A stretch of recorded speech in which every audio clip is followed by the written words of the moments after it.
চাওক এইটো নিশ্চিতভাৱে আমি সংগঠনৰ যি নীতি আদৰ্শৰ যি বিধি ব্যৱস্থা আছে সেই বিধি ব্যৱস্থা মতে ইতিমধ্যে মই জিলা কমিটিক মই নিৰ্দেশ দিছোঁ।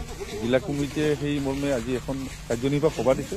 তাত স্পষ্ট হ'ব সি দোষী হয়নে নহয় সেইটো স্পষ্টীকৰণ বিচাৰিব। যদি সি দোষী হয় নিশ্চয় সংগঠনৰ ফালৰ পৰা সি নিশ্চয় উভতি ল'ব লাগিব। আৰু আমি এই সংগঠনে যিটো আদৰ্শৰ মাজত থাকিব সি যদি বিচাৰে চাকৰি কৰিব তেতিয়াহ'লে সংগঠন এৰি যাব লাগিব। গতিকে আমি এই বস্তুটো স্পষ্ট কৰিব দিছোঁ। স্পষ্ট হ'লে নিশ্চয় আমি টেক্সৰ ওপৰত যিটো ব্যৱস্থা সেইটো আমি ল'ব পাৰিম। ইয়াত প্ৰথম সৃষ্টিৰ পৰাই ইয়াত যিটো ব্যৱস্থা আছিল সেই ব্যৱস্থাটো সুস্থিৰ মতে যিখন কমতাপুৰ অট'নমাছ কাউন্সিলৰ ইণ্টাৰিম বডি গঠন হৈছিল সেইখন ইণ্টাৰিম বডি গঠন কৰাৰ মুহূৰ্ততেই কেলেংকাৰী দুৰ্নীতি হৈছিল। আৰু সেইকাৰণেই আজি কমতাপুৰ এৰিয়াত বা বঙাইগাঁও অধ্যুষিত অঞ্চলত আমাৰ বঙাইগাঁও এই কমিটিখন গঠন কৰিব পৰা নাছিল, বুজামিলাৰ মাজত আহিব পৰা নাছিল, যাৰ কাৰণে গুৱাহাটী প্ৰেছ ক্লাবত লৈ গৈ সেই কমিটিখন গঠন কৰিছিল। কাৰণ তাত দুৰ্নীতি কৰিছিল। যিসকল ব্যক্তি সংগ্ৰামী নেতৃত্ব আছিল, সংগ্ৰাম কৰা ব্যক্তি আছিল, তেওঁলোকে বঞ্চিত হৈছে।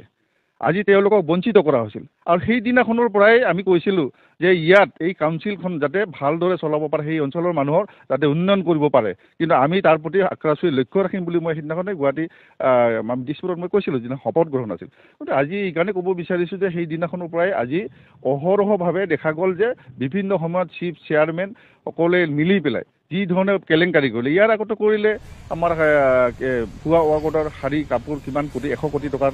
ইয়াৰ পিছত চেয়াৰমেনৰ সেইদিনাখন দেখিলোঁ 34 crore 88 লাখ। গতিকে এনেকৈ আহি আকৌ যোৱাকালি এই যি লিষ্ট দেখিলোঁ চাকৰি দিয়াৰ নামত যিসকল ব্যক্তি চাকৰি পাইছে তেওঁলোকৰ কোনো তাত গমেই নাপায় তেওঁলোকে যে ইতিমধ্যে 1 বছৰৰ দৰমহাৰ কাৰণে তেওঁলোক ইতিমধ্যে হেৰিলৈকে পত্ৰ প্ৰেৰণ কৰিছে। গতিকে এইটো দুৰ্ভাগ্যজনক কথা যে এনেকুৱা কেলেংকাৰী কৰি আছে। ইয়াত মই ভাবোঁ মুখ্যমন্ত্ৰীয়ে ইমিডিয়েটলি হস্তক্ষেপ কৰিব আৰু ইয়াৰ বিধি ব্যৱস্থা ল'ব। আমি বিচাৰোঁ চৰকাৰৰ ওচৰত যে মাননীয় মুখ্যমন্ত্ৰীয়ে ইয়াৰ বিধি ব্যৱস্থা ল'ব লাগে।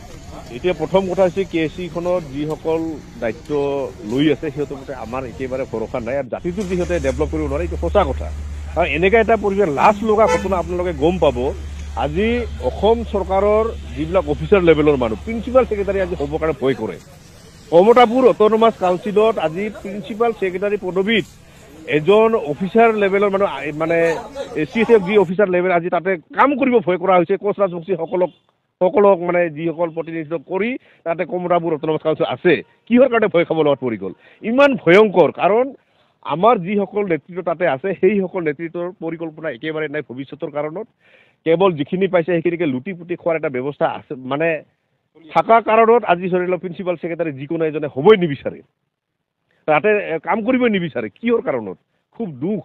সেইকাৰণতে মই এটা কথা ক'ব বিচাৰিছোঁ, আজি যিখিনি ঘটনা হ'ল মোৰ মতেতো ভাবোঁ কি যদি লাজ আছে নিজে পদত্যাগ কৰাৰ ব্যৱস্থা কৰিব লাগে। কাৰণ আপুনি জাতিটোক আৰু কিমান মানে বাৰে বাৰে লজ্জিত কৰিব। সেই ক্ষেত্ৰত আৰু যি ভুৱা এইবিলাক যি চাওক চাহ দোকানত বা যিকোনো হোটেলত এজন যদি আমি যদি ভাল ল'ৰা যদি ৰাখিব লাগে তাতেও কিন্তু মোটামুটি তাতে ইণ্টাৰভিউ প্ৰক্ৰিয়া হওক যি হওক কিবা ছিষ্টেমত আহি যায়। কিন্তু আমি দেখিবলৈ পালে এখন চৰকাৰ এইখন আমাৰ এখন অট'নমাছ কাউন্সিল এটা সৰু চৰকাৰ। এই চৰকাৰ কি ছিষ্টেম নাই নেকি? ছিষ্টেম নোহোৱাকৈ আজি 1 বছৰৰ দৰমহা কোনোবাক দিব বিচাৰে কোনো এজন ব্যক্তি। তাতে যিসকল ল'ৰাই তাতে কাম কৰি আছে আজি 2-3 বছৰ হ'ল সেইসকল ল'ৰাৰ তাতে নাম নাই। নাম গ্ৰন্থ নোহোৱাকৈ কেৱল পইচাটো নিজৰ পকেটত ভৰাৰ কাৰণে এইবোৰ ছিষ্টেম কিন্তু ভাল নহয়।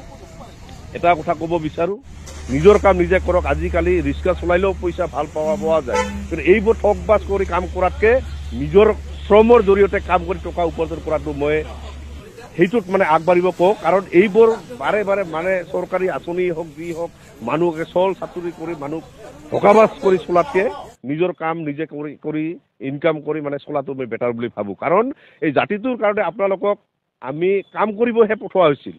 আপোনালোকে তাতেতো APSC UPSC এক্সাম দিয়াটো আপোনালোকে তাতেতো পদবীটো পোৱা নাই। সেই ক্ষেত্ৰত জাতিৰ হৈ কাম কৰা আৰু জাতিক যাতে পুনৰ লজ্জাজনক কৰাৰ যাতে আপোনালোকে মানে আঁতৰি থাকক। কাৰণ এই জাতিটোক বাৰে বাৰে 3-4বাৰকৈ মাৰাৰ যি ধৰণৰ এটা ছিষ্টেম চলি আছে এইবোৰ আপোনালোকে লাজ পাই নিজে পদত্যাগ কৰাৰ ব্যৱস্থা কৰিব লাগে।